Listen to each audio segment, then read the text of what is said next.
App, CJP, EJP ഇനി അടുത്തതെന്ത്? രാജ്യം മുഴുവൻ ഡൽഹിയിലേക്ക് ഉറ്റുനോക്കുകയാണ്.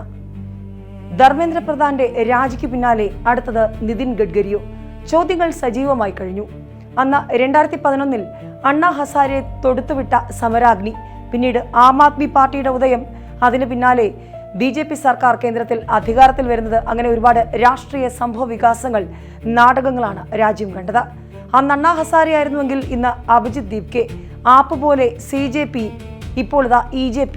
കണക്കിൽ ഒരുപാട് കാര്യങ്ങളുണ്ട്. ആ കണക്കുകൾ എന്താണെന്ന് നോക്കാം. വരും ദിവസങ്ങളിൽ ഇവരെല്ലാം രാഷ്ട്രീയ പാർട്ടിയാകുമോ, അതോ സാമൂഹിക വിഷയങ്ങൾ ഉന്നയിച്ച് മുന്നോട്ട് പോകുമോ? ഒരു സിനിമാ ഡയലോഗാണ് ഇപ്പോൾ ഓർമ്മ വരുന്നത്. ഇവിടുത്തെ കാൽകാശിന്റെ കക്ഷി രാഷ്ട്രീയമല്ല, ഹൈടെക്കിലൂടെ രാഷ്ട്രീയ സമന്വയങ്ങൾക്ക് ഉത്തരം കണ്ടെത്തുന്ന, കോടികൾ കൊണ്ട് അമ്മാനമാടുന്ന സമൃദ്ധയായ ഡൽഹി. കമ്മീഷണർ സിനിമയിൽ മോഹൻ തോമസ് എന്ന വില്ലൻ പറഞ്ഞ ആ ഒരു ഡയലോഗിന് നായകനോളം വലിയ കയ്യടി കിട്ടിയത് മലയാള സിനിമ മറന്നിട്ടില്ല. ഇന്ന് ആ ഡൽഹിയിലേക്ക് തന്നെയാണ് എല്ലാ കണ്ണുകളും. രാജ്യത്തെ ഒരു വിഭാഗം വിദ്യാർത്ഥികളുടെ, യുവാക്കളുടെ പാറ്റകളെന്ന് എല്ലാവരും പറയുന്ന ആ ഒരു വിഭാഗത്തിന്റെ സമരത്തിന് ഒരു വശത്ത് വലിയ കയ്യടിയും മറുവശത്ത് വിമർശനവും ലഭിക്കുമ്പോൾ രാജ്യം ഉറ്റുനോക്കുന്നതും ആ ഡൽഹി എന്ന ഭരണസിരാ കേന്ദ്രത്തിലേക്ക് തന്നെയാണ്. ചരിത്രത്തിലെ തന്നെ സമാനതകളില്ലാത്ത സമരമാണ് കഴിഞ്ഞ ഒരു മാസത്തോളം ഡൽഹി കണ്ടത്. ഒടുവിൽ അത് ശക്തി പ്രാപിച്ച് കേന്ദ്ര സർക്കാരിനെ മുട്ടുകുത്തിച്ചു. ധർമ്മേന്ദ്ര പ്രധാന്റെ രാജിയിൽ വരെ കൊണ്ടുചെന്നെത്തിക്കുന്ന അവസ്ഥ.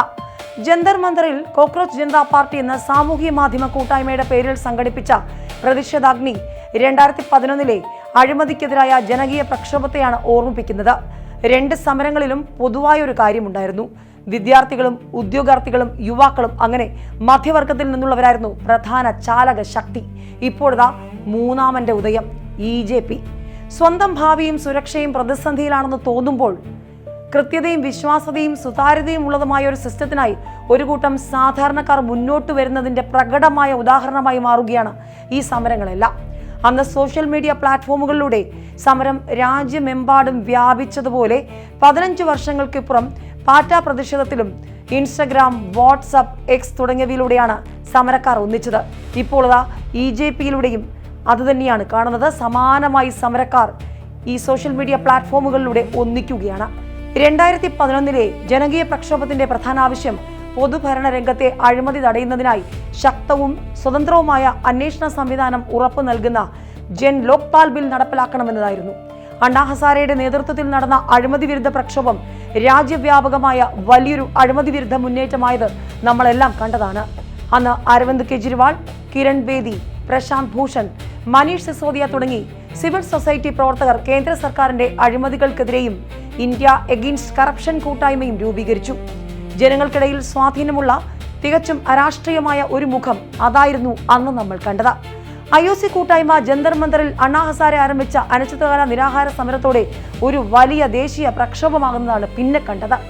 രാംലീല മൈതാനത്തിൽ അദ്ദേഹം നടത്തിയ അനിശ്ചിതകാല നിരാഹാര സമരം രാജ്യമെമ്പാടും വലിയ തരംഗം തന്നെ സൃഷ്ടിച്ചു. അരവിന്ദ് കെജ്രിവാൾ, മനീഷ് സിസോദിയ, കിരൺ ബേദി, പ്രശാന്ത് ഭൂഷൺ, അങ്ങനെ അവരെല്ലാം വന്ന അണ്ണാ ഹസാരെയോടൊപ്പം ഈ പ്രസ്ഥാനത്തിന്റെ മുൻനിര പോരാളികളായി. സമരത്തിന് മുന്നിൽ പിന്നീട് ജൻ ലോക്പാൽ നിയമം കൊണ്ടുവരുമെന്ന് കേന്ദ്ര സർക്കാരിന് ഉറപ്പ് നൽകേണ്ടി വന്നു. അന്നത്തെ കേന്ദ്ര സർക്കാർ മുട്ടുമടക്കി. പ്രക്ഷോഭത്തിന്റെ പ്രധാന ആവശ്യമായിരുന്ന അഴിമതി വിരുദ്ധ അന്വേഷണ സംവിധാനത്തിനായി 2013 പാർലമെന്റ് ലോക്പാൽ ആൻഡ് ലോകായുക്ത ആക്ടും പാസാക്കി. അന്നത്തെ സമരം വിജയിച്ചോ എന്നതിനപ്പുറം അതുണ്ടാക്കിയൊരു ദേശീയ ഉണർവ്, അത് വലിയൊരു സത്യമായി ഇന്നും മുന്നിലുണ്ട്. ലോക്പാൽ ആൻഡ് ലോകായുക്ത ആക്ട് നടപ്പാക്കി 2014 കേന്ദ്രത്തിൽ വലിയൊരു ഭരണമാറ്റത്തിന് വഴിമരുന്നിടാൻ ഈ ഒരു ജനവികാരം കാരണമായി. മാത്രമല്ല, ഒരു പുതിയ രാഷ്ട്രീയ പാർട്ടിയുടെ ഉദയം കൂടി അന്ന് രാജ്യം കണ്ടു.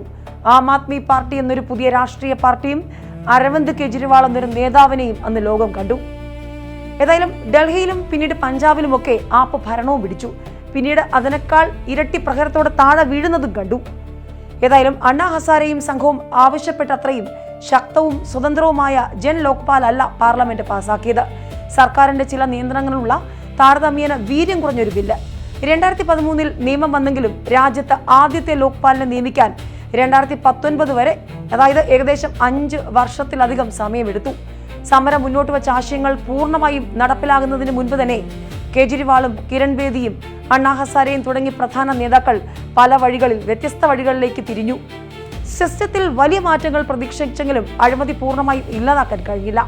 ഈ തിരിച്ചടികൾ നോക്കിയാൽ പ്രക്ഷോഭം വിജയമായെന്ന് പറയാനും കഴിയില്ല. അതേസമയം സമരത്തിന് പിന്നിൽ സംഘപരിവാറിന്റെ ആസൂത്രണം ഉണ്ടായിരുന്നുവെന്ന ആരോപണങ്ങളും പിന്നീട് ഉയർന്നു വന്നു. കാരണം ഈ സമരത്തിന്റെ ഫലം ആത്യന്തികമായി കൊയ്തത് BJP ആണെന്നുള്ളത് നഗ്ന സത്യം.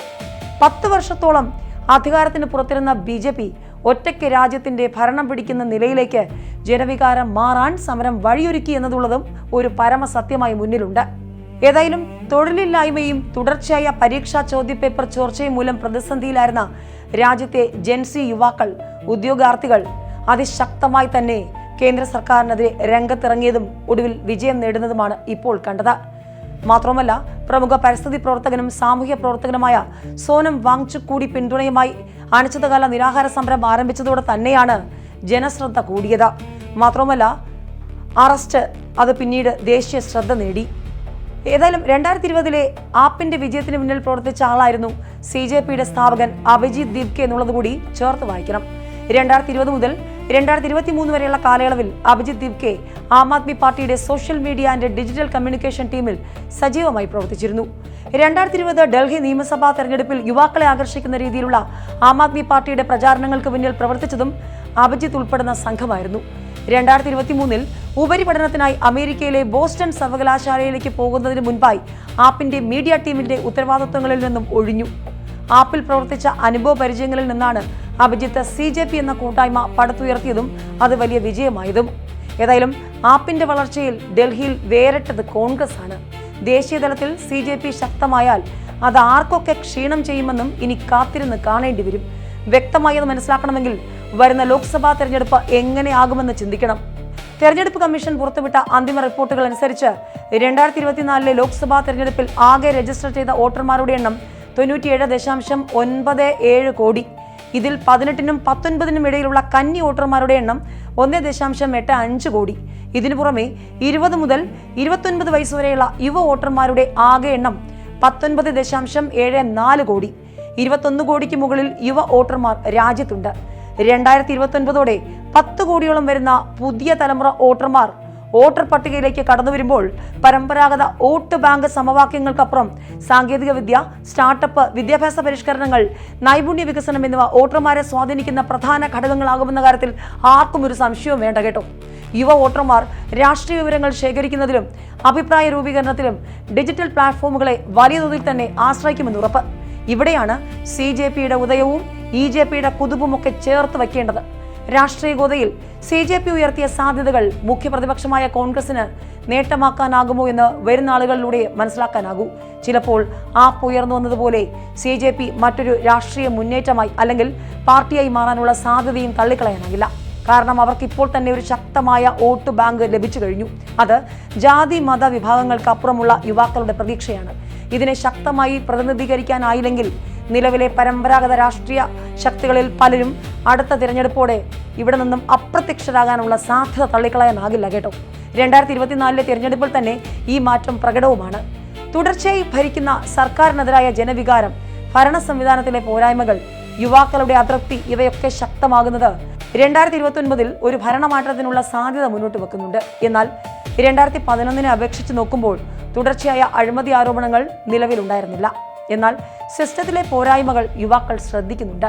അവരുടെ പ്രശ്നങ്ങൾക്ക് പരിഹാരം കണ്ടെത്തുക എന്നതാണ് പ്രധാനം. അതിനാൽ സമാനമായ സമരങ്ങൾ വരും നാളുകളിൽ ഇനിയും പ്രതീക്ഷിക്കാം. ഇനി EJP. കേന്ദ്രമന്ത്രി ധർമ്മേന്ദ്ര പ്രധാനെ ഏതാനും ദിവസങ്ങൾ കൊണ്ട് താഴെയിറക്കിയ CJPയിൽ നിന്നും ഇൻസ്പിറേഷനുമായി വന്നിരിക്കുകയാണ് പുതിയ സമൂഹ മാധ്യമ കൂട്ടായ്മ EJP. ഇപ്പോൾ എല്ലാ കണ്ണുകളും നിതിൻ ഗഡ്കരിയിലാണ്. EJP എന്ന E20 ജനതാ പാർട്ടി എക്സിലും ഇൻസ്റ്റഗ്രാമിലും ഉൾപ്പെടെ സജീവമായി കഴിഞ്ഞു. ഒറ്റ ദിവസം കൊണ്ട് വലിയ പിന്തുണ. എത്തനോൾ കലർത്താത്ത 100% ശുദ്ധമായ പെട്രോൾ എന്നത് ഓരോ പൗരന്റെയും അവകാശമാണെന്ന് EJP അടിവരയിട്ട് പറയുന്നുണ്ട്. ഒരേ ഒരു ആവശ്യം, ഒരേ ഒരു ദൗത്യം, നിർബന്ധിത എത്തനോൾ കലർത്തൽ ഇല്ലാതെ 100% യഥാർത്ഥ ഇന്ധനമാണ് വേണ്ടതെന്നാണ് EJPയുടെ ഇൻസ്റ്റഗ്രാം ബയോ. 100% ശുദ്ധമായ പെട്രോൾ വാങ്ങാനുള്ള ഓരോ പൗരന്റെയും അവകാശത്തിനായാണ് ഇപ്പോൾ E20യുടെ പോരാട്ടം. ഏതായാലും E20യിലേക്ക് കൂട്ടത്തോടെ യുവാക്കൾ വന്നു തുടങ്ങിയിരിക്കുന്നു. ഒറ്റ ദിവസം കൊണ്ട് എക്സിൽ 20,000-ലേറെ പേരും ഇൻസ്റ്റഗ്രാമിൽ 27,000-ലേറെ പേരുമാണ് EJPയെ ഫോളോ ചെയ്തു തുടങ്ങിയിരിക്കുന്നത്. കേരളം ഉൾപ്പെടെയുള്ള സംസ്ഥാനങ്ങളിൽ EJP പ്രാദേശിക സാമൂഹ്യ മാധ്യമ ഘടകങ്ങളും ഇതിനകം രൂപം കൊണ്ടു കഴിഞ്ഞു. ഏതായാലും ഇനി എല്ലാ കണ്ണുകളും EJPയിലേക്ക് കൂടിയാണ്. CJP ഒരു രാഷ്ട്രീയ പാർട്ടിയാകുമോ? EJP കടുപ്പിക്കുമോ? അങ്ങനെയെങ്കിൽ ധർമ്മേന്ദ്ര പ്രധാന പിന്നാലെ കേന്ദ്ര മന്ത്രിസഭയിലെ അടുത്ത വിക്കറ്റ് നിതിൻ ഗഡ്കരി വീഴുമോ എന്നുള്ളതാണ് ഇനി അറിയേണ്ടത്. ഇതൊരു രാഷ്ട്രീയ മുന്നേറ്റമല്ലെന്നും മറിച്ച് ഉപഭോക്തൃ അവകാശങ്ങൾക്കായുള്ള പോരാട്ടമാണെന്നൊക്കെ EJP പറയുമ്പോഴും ചോദ്യങ്ങൾ ബാക്കിയാണ്. ഇനി തമിഴ്നാട്ടിലേക്ക് വണ്ടി വിട്ടാലോ? അവിടെ അണ്ണാമലയും പുതിയ പ്രസ്ഥാനമായ വി ദ പീപ്പിൾ ഫൗണ്ടേഷനെയും ഉറ്റുനോക്കുകയാണ് യുവാക്കൾ. അണ്ണാ ഹസാരെ, അഭിജിത് ദീപ്കെ, ഇപ്പോൾ EJP, ഇപ്പോൾ വി ദ പീപ്പിളും അണ്ണാമലയും തമിഴ്നാട്ടിലിരുന്ന് കേന്ദ്ര സർക്കാരിനെതിരെ ആഞ്ഞടിച്ചു തുടങ്ങിയിരിക്കുന്നു. TVK തരംഗവും തമിഴ്നാട്ടിൽ വിജയുടെ നേതൃത്വത്തിൽ അങ്ങനെ തന്നെയുണ്ട്.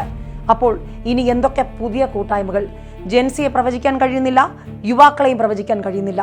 പുതിയ തീപ്പന്തമായി ആരൊക്കെ രംഗത്ത് വരും? Wait and see.